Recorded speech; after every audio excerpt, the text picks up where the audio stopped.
Hey friends, it's Emily Ruff here, and we've been talking for the last few weeks about the moon and the influence that its transit and orbit through the sky has on our life and the lives of our plants and our pets and our loved ones. And tonight we have a special lunar occasion, a penumbral lunar eclipse, the full Beaver Moon. Will be experiencing an eclipse in the wee hours of the morning. And so I wanted to take an opportunity to share a little bit about it for those of you that are interested.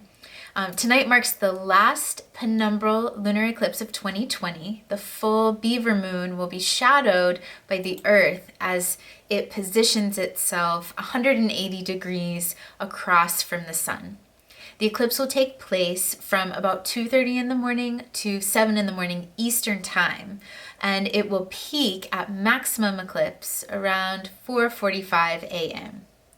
Now, many of us associate eclipses with very pronounced, clear, dark disks covering part or all of the surface of the moon. And that is what we experience in full and partial lunar eclipses. But penumbral lunar eclipses, as we will witness tonight, are somewhat more subtle. This is because the moon is moving through what is known as the penumbra. This is the faint outer part of the Earth's shadow, and it creates a more subtle celestial show than other eclipses you might have seen. But nonetheless, if the sky is clear and you're a little patient, you'll be able to witness about 80% of the surface of the moon turning a shade darker. As the moon moves into the Earth's outer shadow, we are presented an opportunity here on this planet to look our own shadows in the eye, both those that we're conscious of and those subconscious shadows that are just beneath the surface. Full moon eclipses lend a potent energy to the possibility of releasing what isn't serving us. And I invite you to take a moment under tonight's celestial influence to make a commitment to let go of patterns, habits, or ways of thinking that might be holding you back from expressing your authentic self and experiencing uninhibited joy and presence. Now, even though the show in the sky tonight will be slightly less dramatic than other eclipses you may have seen, the influence on our physical and emotional health and the energetic force that it will have on other biological life, like wildlife and plants, remains consistent. Eclipses are known as times where shadows are revealed, and as a result, they are considered a better time for us to take space for ourselves than to lend our energy to the outside world. So tonight's a great opportunity to journal, to meditate, to create some art, to focus on inner work rather than building outward connections or starting new work projects or directing your energy externally to things like your work or your relationships.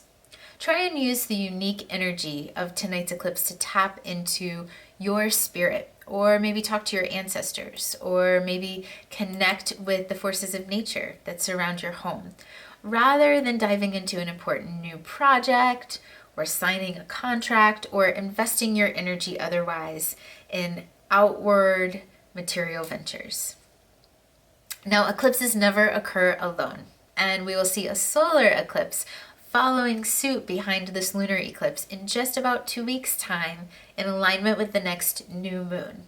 The solar eclipse on December 14th won't be visible for us here in North America, but if you're tuning in from Argentina or Chile, you will be able to see the solar eclipse in just a few weeks.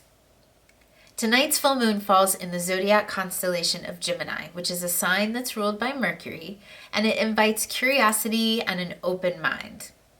The energetic forces of tonight's full moon can help us listen and learn in the face of conflicts.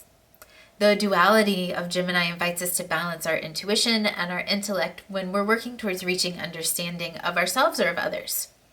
One theme of tonight's eclipse is really about understanding, accepting, and embracing our real, raw inner truth, as well as integrating our truth with the real, raw truth of those with whom we're in relationship. Now, Gemini's influence on this full moon can also scatter energies a bit, so pay attention to feelings of distraction and perhaps prepare a little proactively with some healthy habits or routines that can help you stay focused. We might also find ourselves getting a little irritated or short-tempered with those around us.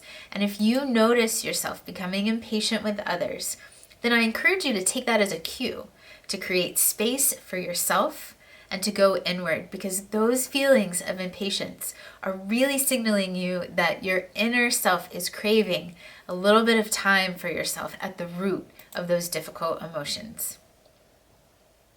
I hope that you all get a chance to step outside in the early morning hours and take a gander at yet another amazing celestial cosmic show that the sky has prepared just especially for us. If you love to geek out on the stars and the planets and how they affect our gardening and our health and our moods and our relationships as much as I do, I'll be offering my moon medicine course starting winter solstice, December 21st. It's on sale through December 5th, and you can learn all about it, as well as check out my mini class on lunar cycles and moon signs, as well as get a sample downloadable lesson with a calendar for the next few weeks that can help you plot out what the lunar phases and signs are doing in these coming weeks as we leave the eclipse energy of the moon and enter the eclipse energy of the sun. All of that is found at moonmedicine.org. I hope you'll join me over there. And until then, thank you so much for joining me tonight, and many blessings.